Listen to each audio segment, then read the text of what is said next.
Dia de novo, vamos continuar com a nossa sessão que foi interrompida pelo café. Então, tenho aqui à minha esquerda o nosso orador seguinte. Vou falar sobre Erik Jan Malta. Ela é licenciada em Biologia pela Universidade de Leiden, nos Países Baixos, na Holanda, e é doutora em Biologia pela Erasmus University, na Holanda. Desculpe pela pronúncia. Agora é chefe do Departamento de Investigação Aplicada à Inovação do Centro Tecnológico da Aquacultura da Andaluzia, Sataquá. Tem mais de 20 anos de experiência profissional num consultor privado, investigador em Espanha, Portugal e Austrália na temática de ecossistemas macroalgas marinas e cultivo e aplicação das macroalgas. É atualmente investigador principal de vários projetos de investigação financiados por Portugal e Espanha, Interreg, e agora é investigador principal do projeto Innovai. Também participou em vários projetos europeus de Horizonte 2020, com o líder do grupo de trabalho de ação Coast Seaweed sobre Urba e com o presidente da primeira conferência internacional Coast Seaweed, que teve lugar em Cádiz no mês de setembro. Agora, adicionalmente, também publicou grande número de artigos e por cima de mais de 25, e também em várias revistas e capítulos de livros, etc. Quando quiseres, Eric. Obrigada, em primeiro lugar. Queria agradecer a organização por me ter convidado. Vou fazer a minha apresentação. Vou falar do papel na formulação de pensos para a agricultura estado da arte. É um tema que foi proposto desde os anos 80, mas está muito em auge. O objetivo que eu queria fazer era ir sobre não só para as espécies, mas também para outros grupos de animais. Vou começar primeiro a recolher literatura um pouco mais aos anos e depois comecei a fazer uma coisa mais sistemática e pô-lo numa base de dados, num Excel. Recolher os métodos, qual o tipo de animal, qual o tipo de alga foi utilizada, para que é que servem, etc. E ainda estou a analisar, por agora tenho 180 artigos, inclusivamente 2 e 3 só com linha de células. E este é um trabalho ainda Nobel. Estou a começar agora com esta grande quantidade. Ainda tenho os primeiros resultados. As primeiras publicações são de 1986. 2 japoneses que eu acho que é o segundo animal segundo na agricultura no Japão, agricultura. E os primeiros anos houve um artigo por ano, 1 ou 2 artigos por ano, assim. E a verdade é que só começou a aumentar a partir de 2010, 2015, e agora estamos a mais de 20 artigos por ano. Tenho um crescimento explosivo, sobretudo nos últimos 5 ou 7 anos.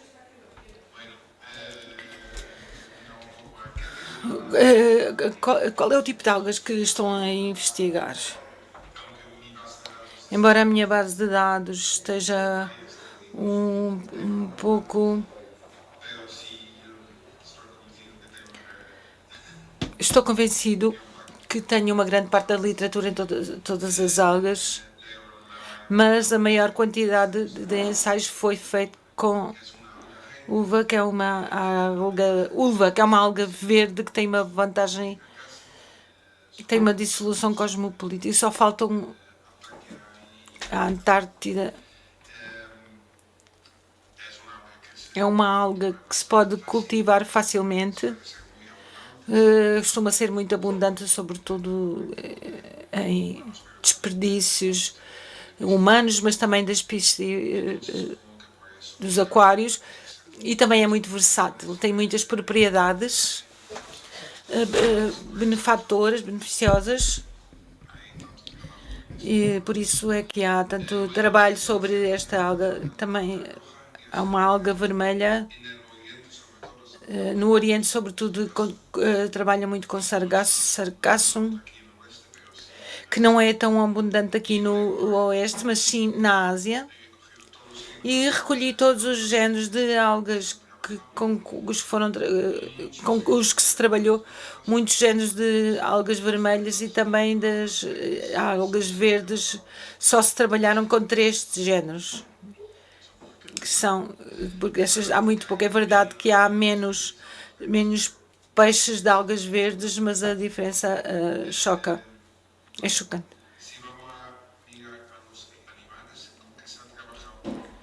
Se formos ver os animais com os que se trabalhou, a maioria dos trabalhos fizeram-se com peixes, 60%, mas também há bastantes publicações usando as macrófagas em pensos para crustáceos e depois para os moluscos. E depois eu vou entrar mais em pormenor. Vamos por grupos. A verdade, não tinha na equinodermata. Eu estava mais focado no uso das macroalgas como substituto para pensos artificiais ou como aditivo.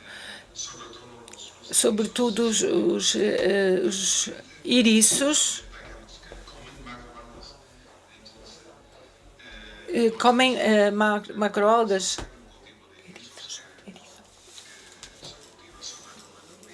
que se cultivam no Oriente, mas também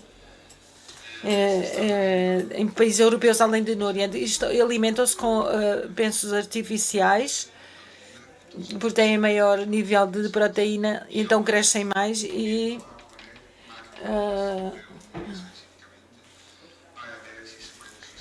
para ver se pode substituir por outro tipo de proteínas que se puseram nesta ração artificial. Continua a ser um bocado incómodo, estranho, porque um animal que come macroalgas, tira-se macroalgas, põe-se penso, e depois vamos investigar que se pode crescer com macroalgas. Enfim, é estranho.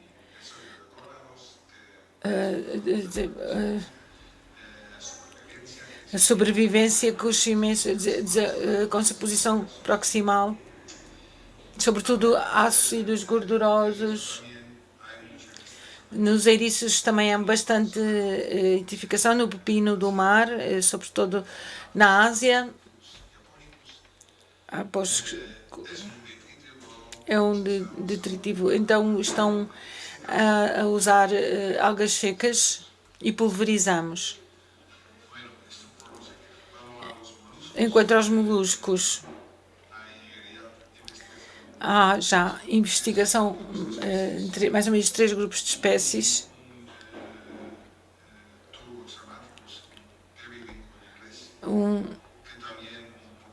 Que também é uma espécie que é vegetariana, comem macroalgas pequenas e também, da mesma maneira que os ouriços,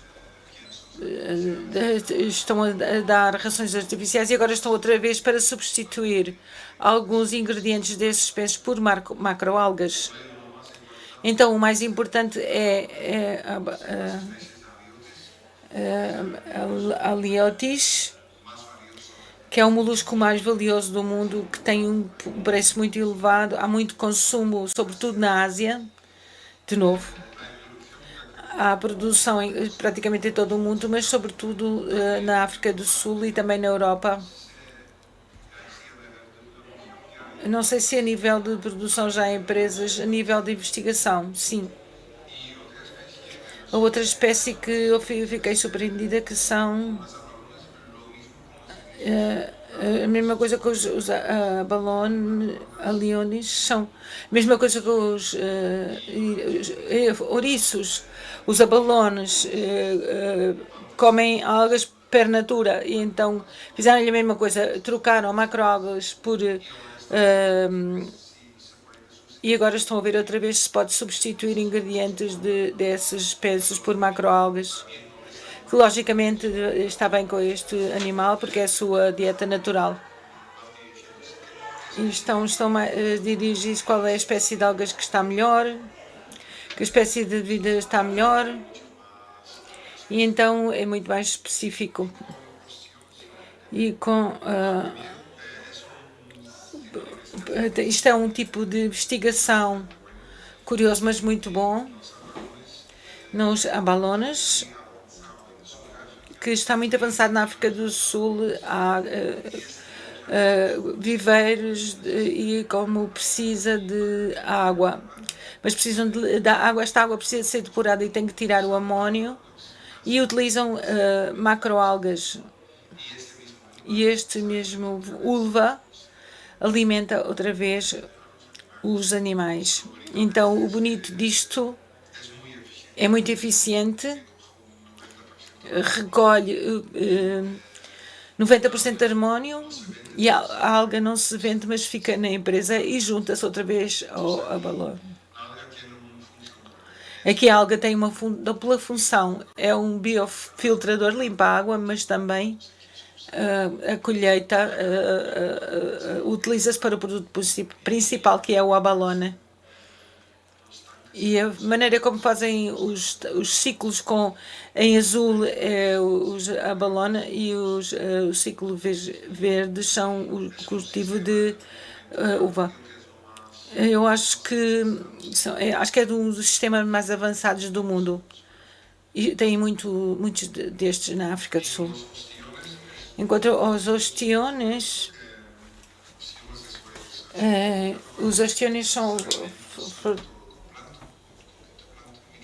utilizam-se com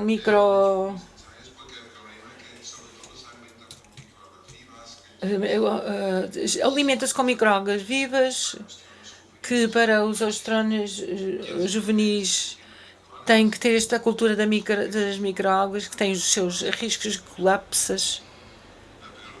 A produção pode variar e também é bastante estranho. E pode substituir parte das microalgas por macroalgas, sobretudo com a vulva seca.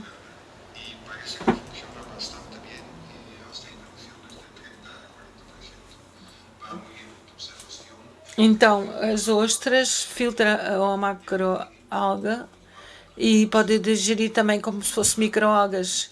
Ou seja, tem um aparelho digestivo com paredes celulares, então funciona bastante bem.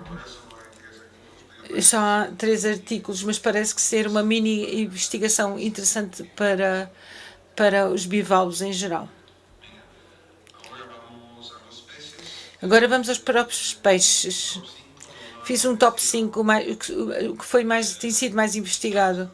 Ensaios que fizeram sobretudo com tilápia do Nilo, que é um peixe de água doce, bastante carnívoro, mas acho que também na fase juvenil também come detritos e outras coisas. Mas os adultos são carnívoros, também há bastante com douradas, que é um peixe um bocadinho mais omnívoro, mas com tendência à carne, sobretudo quando são adultos. Depois a truta arco-íris, que é um peixe de água doce, com o robalo, que é carnívoro, e o linguado. E surpreendeu-me que a espécie mais cultivada na Europa é o salmão. E há muito pouca investigação feita com o salmão sobre este assunto, sobre este tema. Mas há investigação, não é verdade, há muita investigação, há bastante investigação, mas os aquacultores dos salmões são empresas e eu acho que também é uma espécie que dá mais benefícios são empresas maiores, enquanto que as espécies mediterrâneas como a lubina, o robalo ou a dourada costumam ser empresas um pouco mais pequenas que não têm a linha própria de I+D, e os do salmão sim. Então os do salmão, há muita literatura, relatórios que ficam na empresa, que não são publicados, mas sim, fez bastante investigação da utilização da macroalgas. Depois eu já vou falar mais em pormenor. E para finalizar com os crustáceos, só 3 espécies. Os mais cultivados são o vanamei, a gamba-tigre e o camarão-café. A gamba vanamei é a que tem mais tendência para a utilização da macroalgas, tanto na ração como diretamente. E aqui põem alga diretamente com os animais, o animal come o camarão-café e o camarão-tigre. São mais carnívoros. Pode-se pôr na ração, mas assim diretamente eles não comem tanto.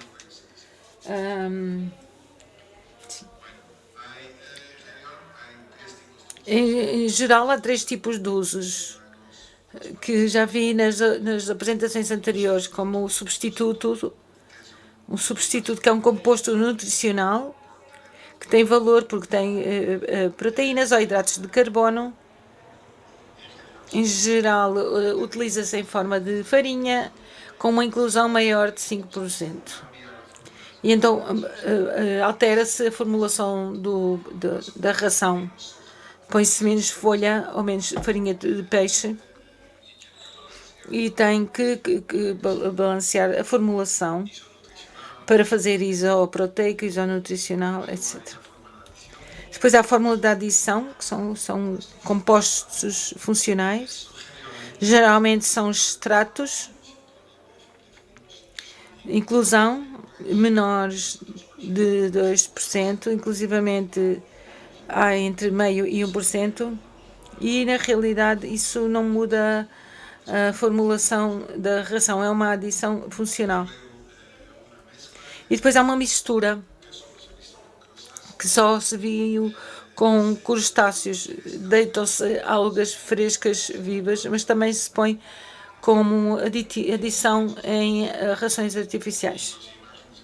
E nas imagens podem ver a uva em si, a farinha de uva, e na direita um extrato que é uvan, um polissacárido.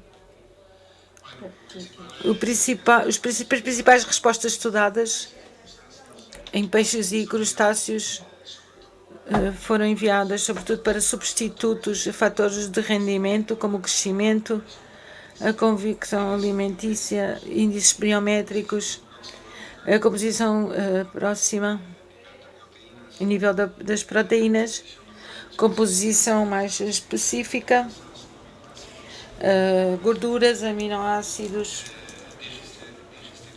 digestibilidade, efeitos sobre a saúde, sobrevivência, a capacidade imunomoduladora. Já vimos nas apresentações anteriores que focalizaram mais este assunto. Análise do intestino, vimos com a apresentação anterior, qualidade da carne para os consumidores. Não há muitos estudos. Uma das coisas mais importantes, não cultivamos os peixes porque sim, é muito importante a qualidade desta carne, a cor, a textura, as propriedades organolépticas. E ainda há muito por investigar.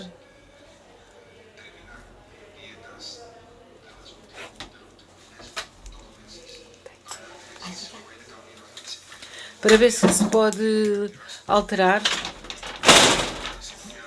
ou ácidos gordurosos. E há muito pouca investigação sobre isto até à data. a maioria fixa-se na fase de engorda. O rendimento de produção e a qualidade da água e crustáceos que vimos anteriormente, crustáceos também cada vez mais ao sistema, então, ou inclusivamente na água com os animais no mesmo tanque. Deitam as algas e juntam o amónio neste meio e também serve como alimento.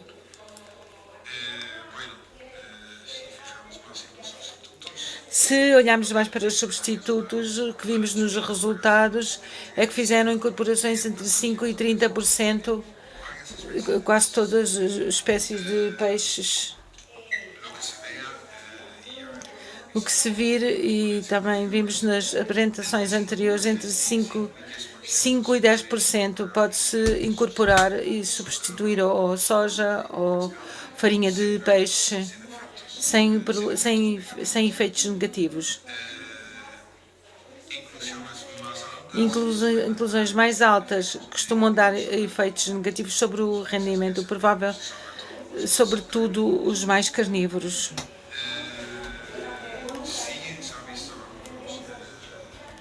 Sim, viram-se alguns efeitos secundários, além do crescimento, sobretudo beneficiosos, a melhor histologia intestinal, aumenta os indicadores do sistema imune inato. Alguns exemplos de investigação própria que fizemos no projeto SIMBA, e fizemos inclusões com o composto fermentado e pode-se atingir provavelmente inclusões mais elevadas. Mas isto é uma empresa dinamarquesa que faz macroalgas e com soja fermentados. Tentámos com inclusões bastante altas, a substituir a metade da farinha de peixe, só farinha de peixe.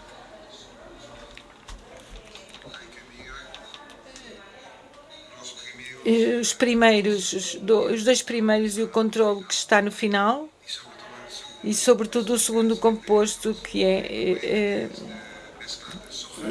mistura, o último, que é a mistura de soja e macroalgas, que pode substituir a farinha de peixe no ensaio de 12 semanas sem ter efeitos negativos. E pode-se ver um aumento na atividade da enzima, que é um indicador do sistema imunológico. Então parece ter um fator beneficioso. Outra mistura com a colza parece não ser tão boa.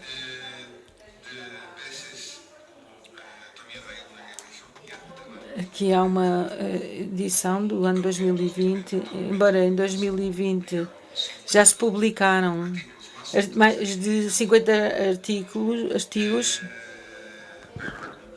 mas a conclusão é também que no suporte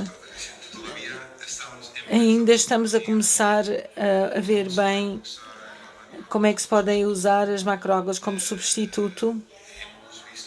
Vimos alguns resultados bons, vimos entre 5% e 10% pode-se adicionar sem problemas em quase todas as espécies de peixes investigadas, mas falta o conhecimento em vários campos que o número de algas, sobretudo algas verdes, ainda é muito limitado.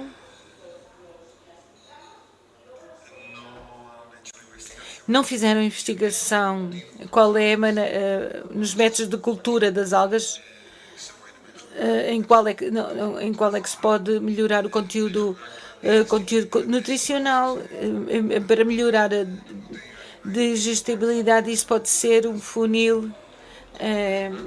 Como melhorar fermentação pode ser mas há outros métodos. E também há dietas pela fase de cultura, não só pelo tipo de peixe. Há muita variação entre espécies de peixes que se usaram, mas também a fase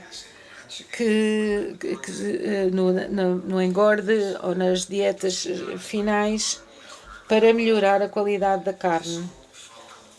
Ainda falta muito de investigação, falta muito por fazer.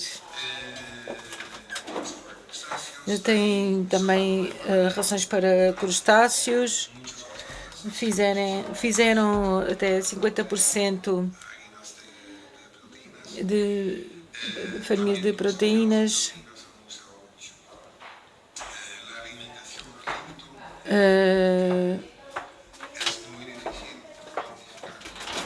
É muito difícil identificar quanto é que come. É praticamente impossível. Se vir, come e tem um efeito muito negativo, muito positivo, sobretudo na sobrevivência e também nos imunomoduladores.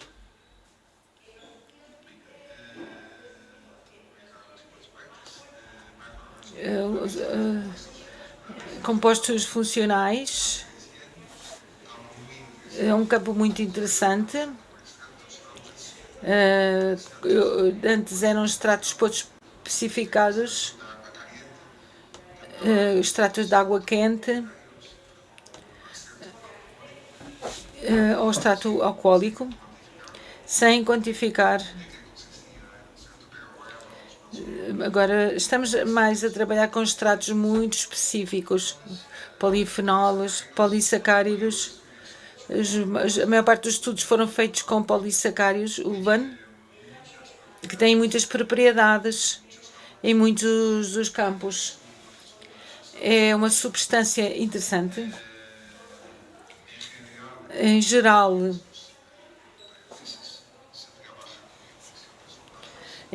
para peixes trabalha-se com inclusões básicas de 1% ou menos. E na maioria dos estudos encontra-se um efeito imunomodulador. Tenho um exemplo de estudos nossos. Ou um incremento da tolerância ao stress e aos patógenos. É praticamente a mesma coisa que se fez nos peixes. Aqui tem uns exemplos do projeto BioC.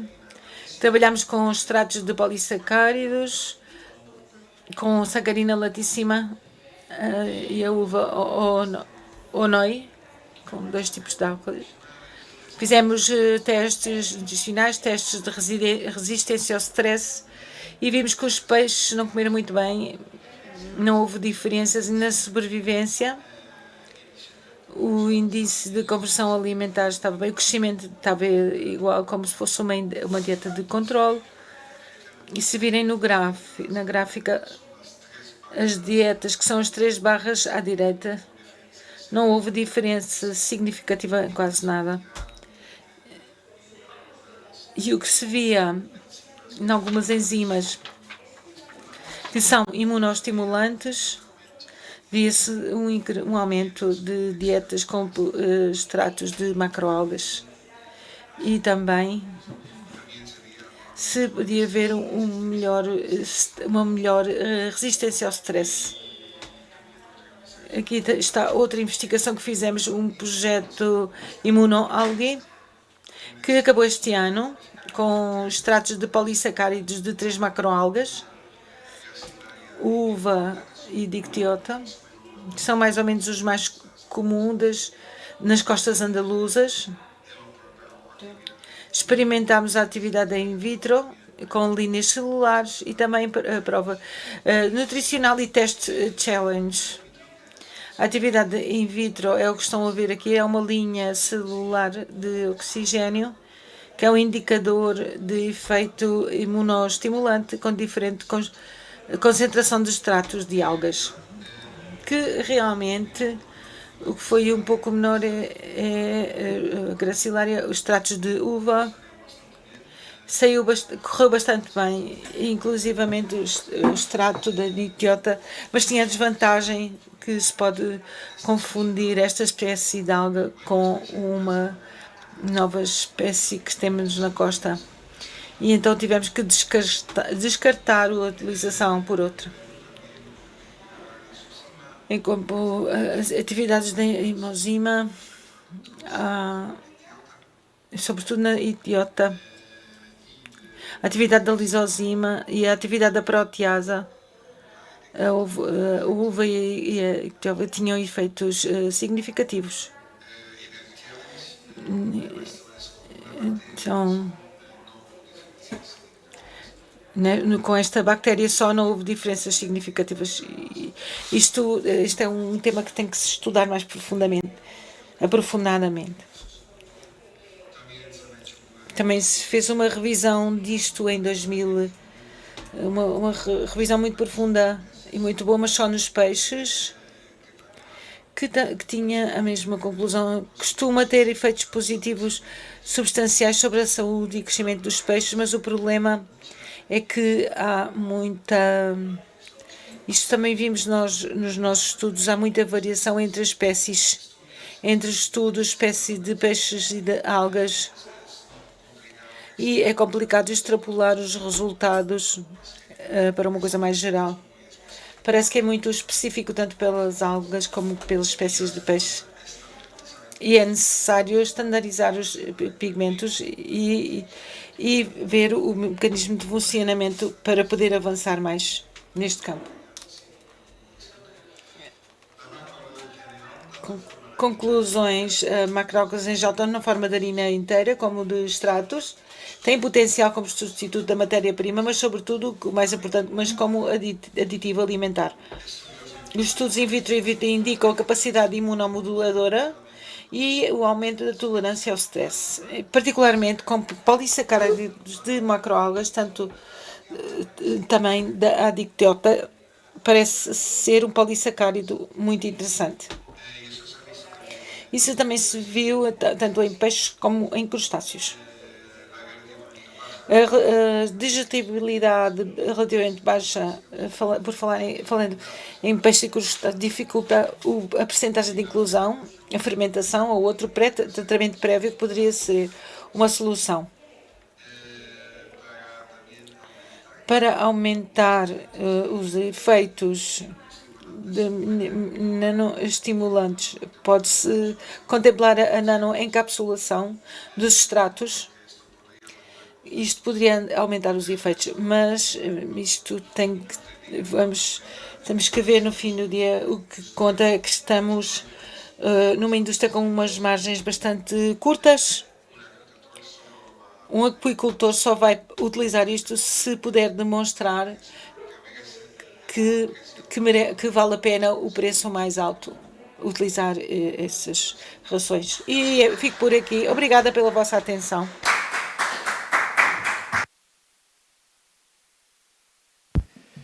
Muchas gracias. Muito obrigada, Henrique, pela apresentação, como de todas as apresentações muito magníficas. Seguindo a pauta estabelecida, aceita-se perguntas. Se houver alguma pergunta, se alguém se animar, não?